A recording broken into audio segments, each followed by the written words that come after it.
多謝蔡校長同李 Sir 邀請我嚟同各位分享。頭先李 Sir 都介紹咗啦，我係72年港大畢業嘅。我畢業我都教咗1年書嘅。我當時喺新法書院咧教英文，教咗1年。咁啊跟住去蘇格蘭留學啦，喺嗰度考政務主任。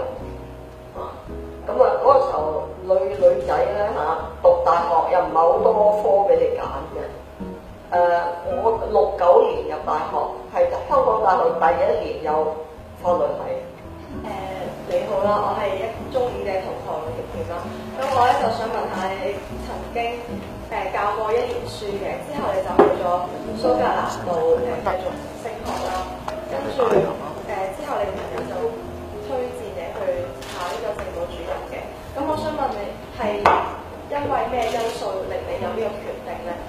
同埋你係嗰陣時即係教書嗰陣時有冇話諗過有從政嘅興趣咧？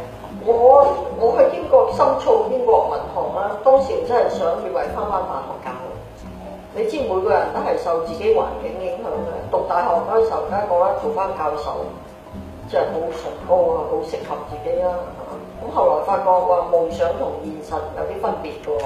原來大學都唔請咁多呢類嘅老師嘅啦。咁我請教嗰啲英文系畢業嘅師兄啦。咁有人就話，即係我頭先講咗啦。佢如果你語文能力有翻咁上下嘅，你想揾份穩定嘅工，咪入政府咯。嗰個時候從政就係入去做公務員。嗰個時候冇民選議員呢個職位，所以好多嘢社會係變。嗰個時候邊度估到有400幾個區議員，係嘛？你知有400幾個區議員，40個立法會議員，其實你衍生咗新嘅行列，叫議員助理，係嘛？每個議員請幾多人啊？係嘛？以前冇呢個行業嘅，所以世界係不斷變㗎嘛。咁我就當時就係諗住揾一份穩定嘅工服務社會嘅，做公務員你又唔會發達，但亦都唔會餓死，人都知啦，做公務員好穩定㗎嘛。咁我就去投考啦。咁我師兄就教我嘅，如果你哋想考公務員、行政主任、政務主任，你知做咩準備啦？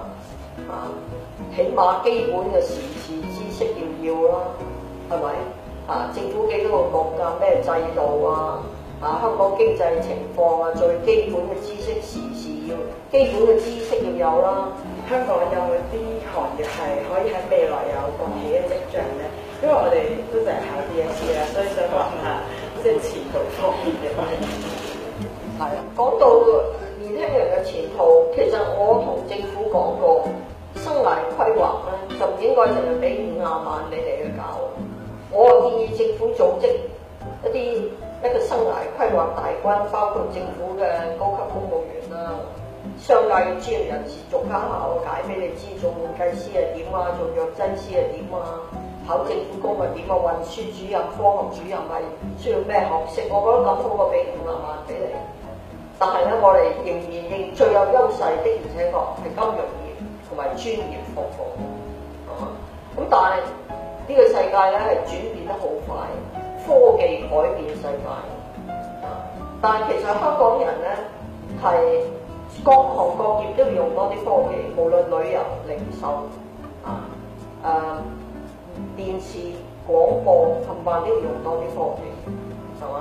即係譬如話酒店業話俾我知，旅遊界話俾我知，佢哋俾互聯網衝擊得好緊要。我哋嗰代就個個揾個旅行社同我跟個 tour， 但而家年輕人個個係 do it yourself 㗎啦嘛，自己去網上揾住巴圖啊咁樣係嘛？旅行社生意好實力㗎，所以我鼓勵各位同學啦，你讀書嘅方針咧，唔需要其實話一定跟風，而家潮流興乜讀乜，最緊要讀你最中意嘅科目。同埋俾心機去研究咧，係迎接未來。因為一啲目前有嘅職位，可能幾十年後係冇。你要迎接啲新嘅挑戰，所以最緊要咧就係掌握你最基本嘅，即係最基本嘅能力。其實講嚟講去都係幾樣嘅啫 ，read, write, arithmetic plus technology。點樣使用科技，係你嘅知識咧要與時並進咧，先至可以係面對時代嘅挑戰。就係咁，近年就有啲時事咧，就係關於一啲學童自殺嘅問題啦。